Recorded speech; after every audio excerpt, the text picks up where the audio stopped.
En este vídeo vamos a presentar y desarrollar el tema referido al origen de los primeros reinos peninsulares. Es una época histórica que va entre los siglos VIII y XIII. Es la misma época histórica que vimos cuando hablamos del tema de Al-Ándalus, pero ahora vamos a verlo desde la perspectiva de los reinos del norte, desde la perspectiva de los reinos cristianos. Cuando finalicemos el tema tendremos que ser capaces de contestar a las siguientes preguntas. ¿Cómo se formaron los primeros reinos y condados cristianos? ¿Cómo se pasó del reino de Asturias al reino de León? ¿Cuál fue el origen del reino de Castilla? Y por último, ¿qué territorios se crearon en los Pirineos? Este es el objetivo del primer vídeo. En un segundo vídeo hablaremos sobre el Camino de Santiago y cómo fue la evolución de esos reinos peninsulares cristianos. Bueno, pues vamos a empezar por la primera de las preguntas, es decir, ¿cómo se formaron los primeros reinos cristianos? Y para ello, nada mejor que empezar dibujando un mapa de España para conocer cuál era la situación de partida justamente en el siglo VIII. La península ibérica, al comienzo del siglo VIII, estaba todavía ocupada por los visigodos. Al sur del estrecho estaban los musulmanes. En el norte tenemos dos grandes sistemas montañosos, los Pirineos y la cordillera Cantábrica. Los Pirineos, con algunas de sus montañas más importantes y que desde luego, al ser una de las cordilleras más importantes de Europa, iban a servir como parapeto, iban a servir como un muro de defensa natural para los cristianos que se iban a refugiar en sus montañas o más hacia el norte. Más destacadas.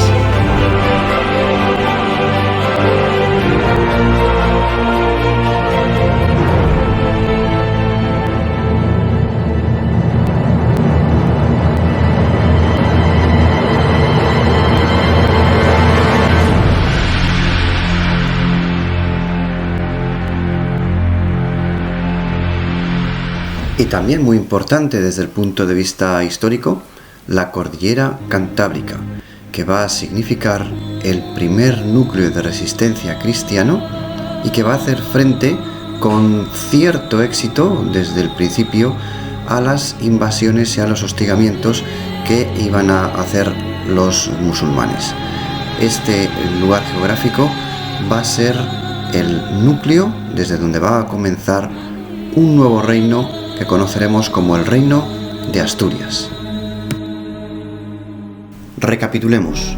Empieza el siglo VIII y ello va a dar lugar a una nueva etapa de la historia de Hispania. Los musulmanes cruzan el estrecho y van a ocupar toda la península ibérica, o al menos en su mayor parte, ya que los antiguos nobles visigodos marchan hacia el norte sin apenas oponer resistencia a los invasores y fundamentalmente se van a refugiar en las montañas de la cordillera Cantábrica. Los musulmanes continuarán sus incursiones hacia el norte e incluso superarán la cordillera Pirenaica, donde mucho más al norte serán detenidos en la batalla de Poitiers. Es el año 732 y una nueva etapa histórica comienza en el mundo.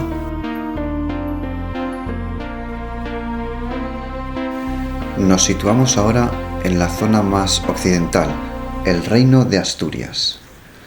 Como hemos dicho, a lo largo del siglo VIII, algunos caudillos locales, antiguos nobles visigodos, se niegan a rendir pleitesía ante los invasores musulmanes y se van a refugiar en la zona norte de la cordillera Cantábrica. El más destacado fue don Pelayo, quien en las cercanías de la localidad de Covadonga va a resistir un ataque de los musulmanes, concretamente en el año 722. Actualmente en las cercanías de Covadonga se sitúa una basílica y un monumento que conmemora este hecho, lo que hoy en día consideramos que es el inicio de la Reconquista.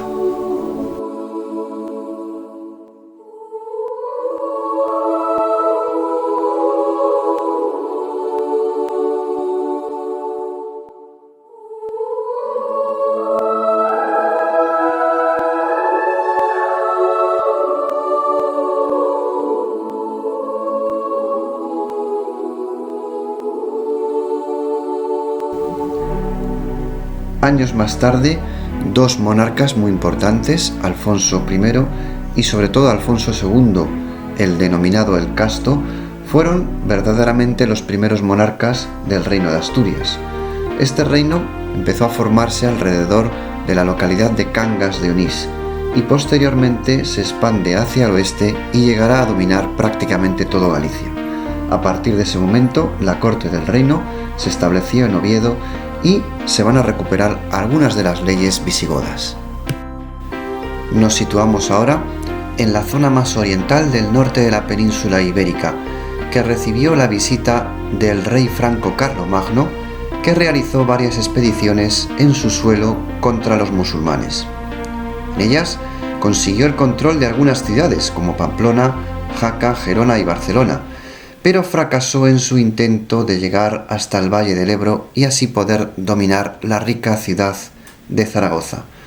Cuenta la tradición que una vez, habiendo fracasado en el intento de dominar Zaragoza, regresó hacia el norte por el Valle de Roncesvalles, donde fue emboscado por un grupo de vascones en el paso de montaña que le da nombre.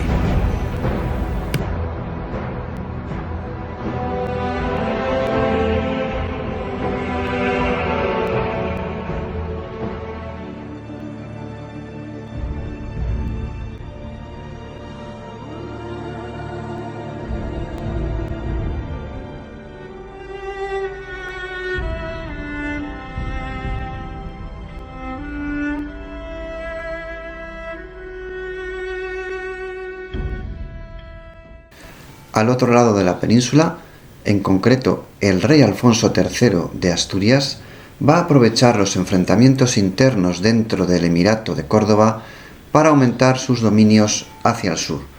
Poco a poco va a ocupar los territorios que se extendían desde la cordillera Cantábrica hasta el río Duero. Se trataba de una zona poco poblada y no demasiado interesante para los musulmanes. Tras esta expansión, ciudades como Astorga, León, Oporto y Zamora van a pasar a formar parte del reino de Asturias. Muy poco después, a partir sobre todo del siglo IX, se hizo necesario repoblar toda esta zona recién conquistada y así ponerlo al servicio de la población para poder cultivar sus tierras. Con el objetivo de controlar todo este territorio y proteger estas familias, el rey Ordoño II traslada su corte a la ciudad de León, que se va a convertir en capital del reino. El aumento de territorios al sur de la cordillera Cantábrica fue tan importante para el reino de Asturias que incluso llegó a cambiar de nombre y a partir de ahora va a ser el Reino de León. Muy poco después, el río Duero va a servir de frontera entre las dos nuevas realidades que conviven en la península ibérica, el norte cristiano y el sur musulmán.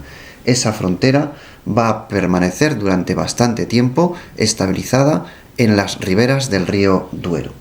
Un caudillo andalusí, conocido como Al-Mansur, va a tratar de recuperar las ciudades perdidas, como León y Zamora, pero no lo conseguirá, aunque desde luego el avance de los cristianos hacia el sur momentáneamente va a quedar paralizado en esa frontera del río Duero.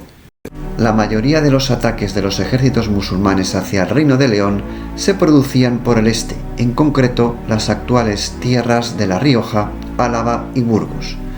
Para evitar las incursiones de los musulmanes al Reino de León, los reyes leoneses construyeron en esta región numerosos castillos que empezaron a servir de defensa a esos ataques. Por ello, esta región empezó a denominarse Castilla, es decir, tierra de castillos. Como estos territorios quedaban bastante lejos del control directo de los reyes leoneses, los condes que los gobernaban empezaron a funcionar con una cierta independencia.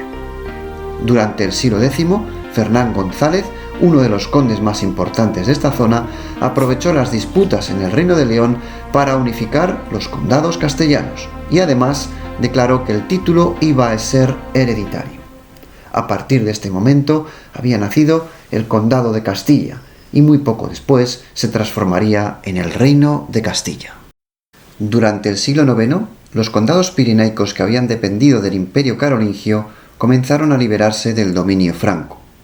De esta manera, la antigua marca hispánica conquistada por Carlomagno dio origen a 3 grandes territorios: el reino de Pamplona, el reino de Aragón y los condados catalanes. Hablaremos de estos 3 importantes territorios en un siguiente vídeo.